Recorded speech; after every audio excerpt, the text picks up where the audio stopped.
Coming up next on the Jeff Crilley Show, how do you deal with life when you keep getting knocked down? Well, you're going to want to read this upcoming book. It's called Prisoner of Hope, Captured by Grace. The author just ahead.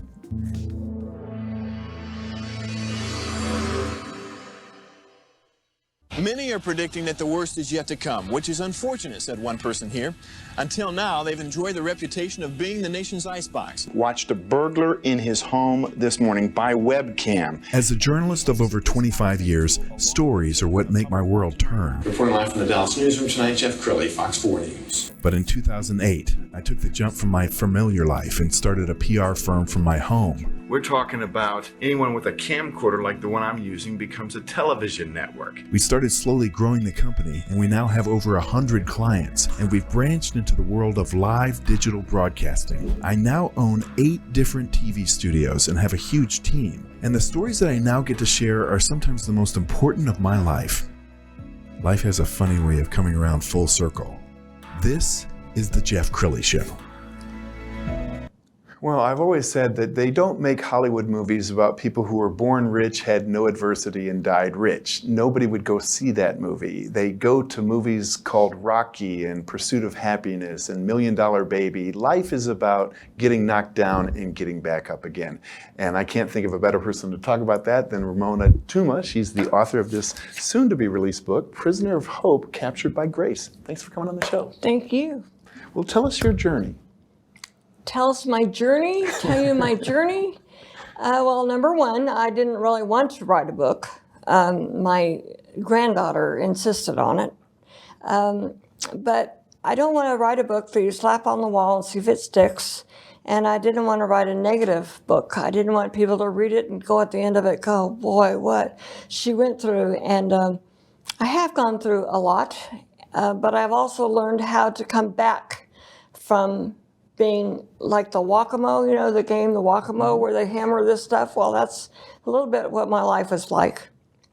As a child, I was molested, and that just really messed up my whole world. And so as a result of that, I really wanted to get out of my home and my area. So I married a man that turned out to be a very abusive man. And the first 7 years of that marriage was unbelievable. He would lock me out of the house and at night, and it didn't matter what I had on. And a lot of times I would crawl into a dumpster in order to make it through the night without freezing to death. After a period of time, I, through absolute miracles, got the courage to leave. And one time my daughter was asked by someone, how come you had a new life and I didn't? And she said, because my mother had the courage to leave and yours did not. And it does take courage to leave. But when I left, and I was a single mom for a while, then I met my present husband of 42 years. And we got married, and within a week, my ex-husband had kidnapped the kids, and we did not know where they were for almost a year. They were 4 and 5 at the time. When we got them back, my son had been thrown over an 8-foot stockade fence face first, and his back was fractured, and he was in the hospital, and my daughter was in a foster home. And through a miracle, an anonymous phone call, they found me. And that began 4.5 years of court trial, which ended in a contract on my life. So we went through all of that, and eventually Jerry adopted both the children. And then we, of course, had to deal with broken children. And now they're all in their 40s, and I'm the grandmother of 6 wonderful, pretty much adult grandchildren right now. And they're whole, and they're healthy. And we put the broken pieces of all of our lives together through the help of God. And I began a ministry called Biblical Womanhood, which I did with a major radio station in the Dallas area. And what I did was I was asking God for mentors. And he said, well, I've given you a whole book of them. So I studied for 13 years all the women of the Old Testament and had a 9-hour conference that went along with that. And that was going really well, and I found out that I had cancer. I was in my 40s, and knew that traditional medicine did not work on my kind of cancer because my mother and her sisters had all died of the same kind of cancer. So I went alternative routes, relatively primitive in today's mind, but yet they worked, and had 587 days of IVs in that time period. And Jerry was my caretaker, and that's a whole nother story. But I came out of that really not knowing if I was going to live. And the way that I found out that I was going to live was I had a massive car accident, and I'd left the doctor's office and was hit by a drunk driver. And the doctor had told me, because I had a port, and the doctor had told me, if your airbag goes off, you're dead, you shouldn't drive. Well, I drove anyway, and so after that accident, the police came and they couldn't get my door open, and finally the police officer knelt down and he said, "Didn't your airbag go off? You should have one heck of a lawsuit."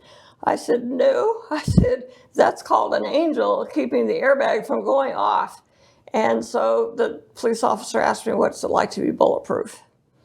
So I never felt bulletproof. I just felt very strongly, and this is really the center heart of the book, is the steps of the righteous man are ordered by the Lord.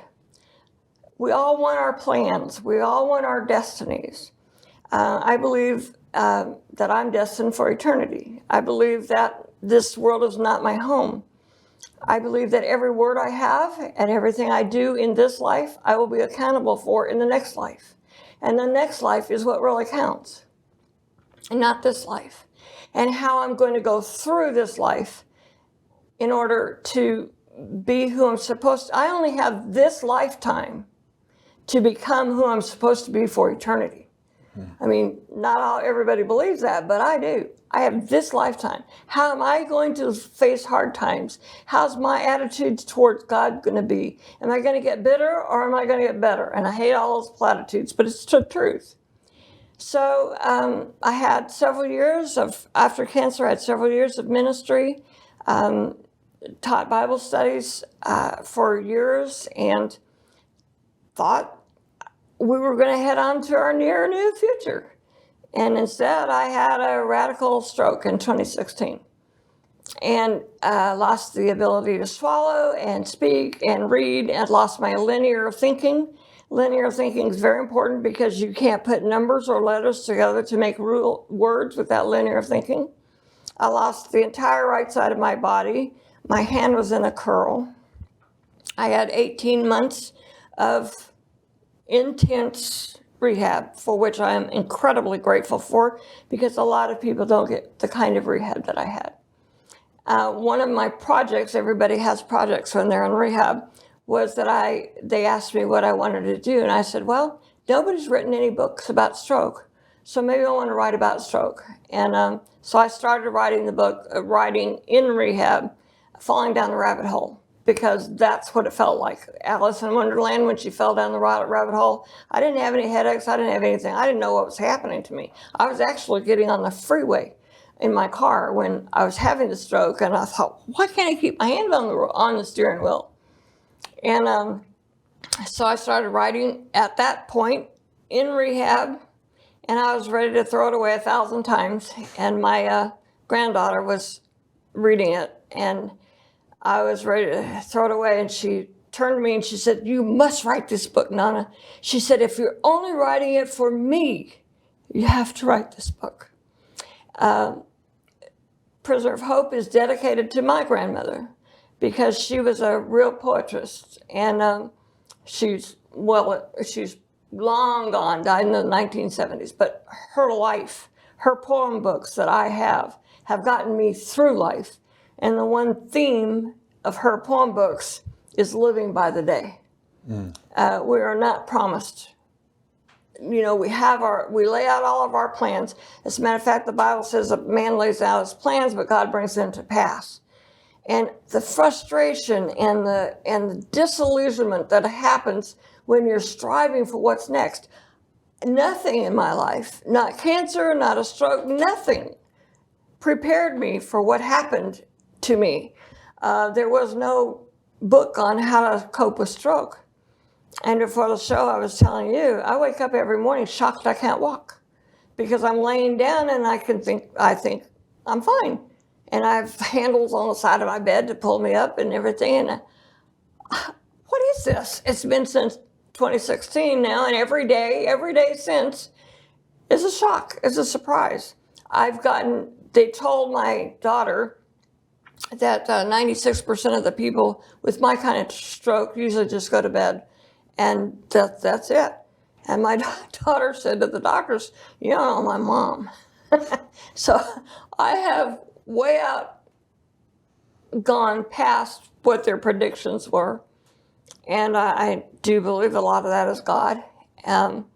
Then we had COVID, and we barely made it through that, but we did make it through that. And then we were going to layout, and the book was ready to go to layout and get published. And I found out that I had breast cancer again. And that was this last August in 2021. 2022. And so 22 years ago, I met a very young doctor named Dr. Jason Williams, who is brilliant beyond brilliant. And when I met him 22 years ago, I told him, I said, someday you're going to save my life. And so in August, we went to Mexico, and I've had treatment in Mexico. And I'm doing really, really well. And I didn't lose my hair, and you don't have to lose your hair. Isn't that a surprise?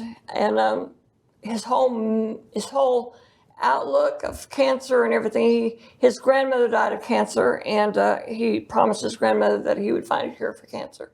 And I really believe that he has. So we went through all that to the end of the book, which is Destined for Eternity. How do you get through all this stuff? Well, first of all, joy is a person. You know, everybody says, well, we have to have joy, like we have to work up joy. No, joy is a person. And joy is the person of the Holy Spirit.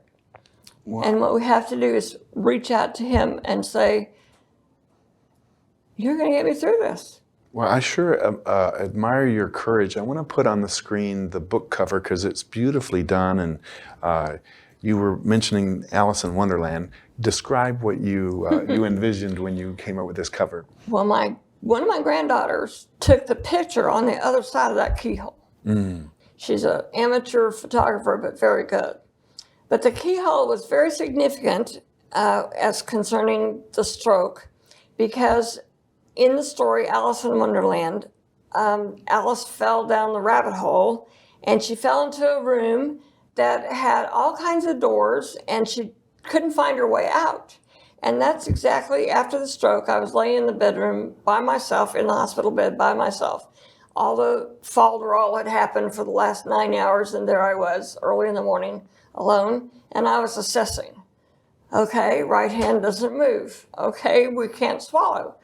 And the suddenness of it, I had no warning, none at all, and nothing beforehand to prepare me with this. So the suddenness of it, everybody had been talking about that year, all the ministries and everything were saying, oh, this is going to be a year of suddenlies. I said, I'll pass. You know, this was a suddenly I could live without. So I had a friend in that assessment. It was as though I were looking out of that keyhole, wondering how I was going to get into the new life. That I did not believe, I believed that if I was going to die, I certainly had the opportunity to die.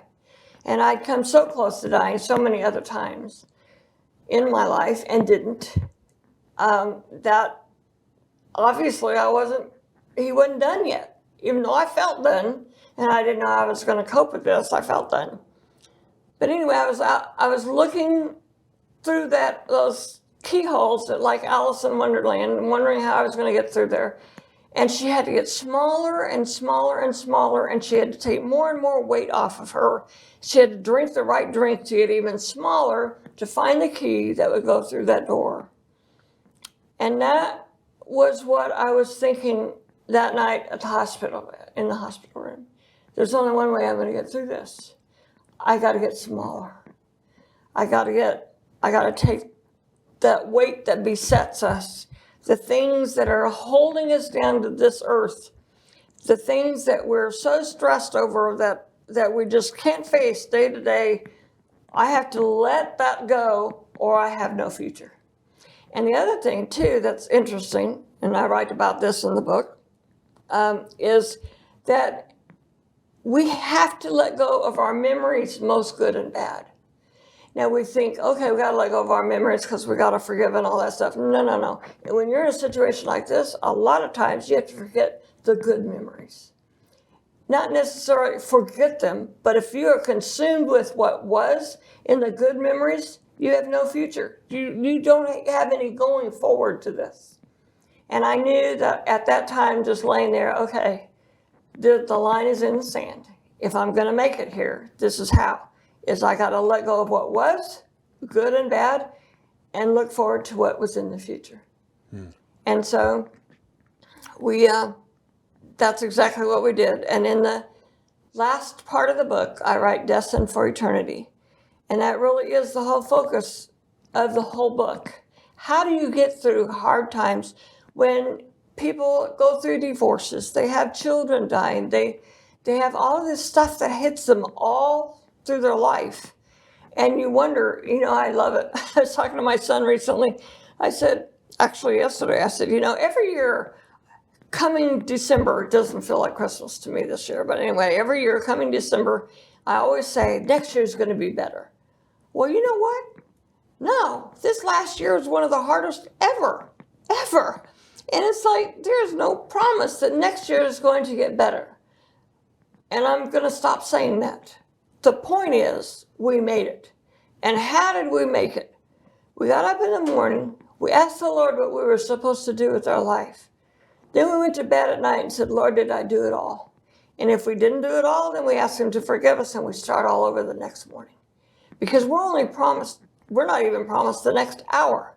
But we certainly aren't promised the next year or the next 10 years. And living in that mindset changes your whole life. And it is amazing how much more you can take. The other thing is, our character for eternity is only built here. And Psalm 69 is very powerful. One of the verses in Psalm 69 says that I'm a prisoner of his love. So yes, I started out in the book a prisoner of hope. Then I was captured by grace, so captured by grace.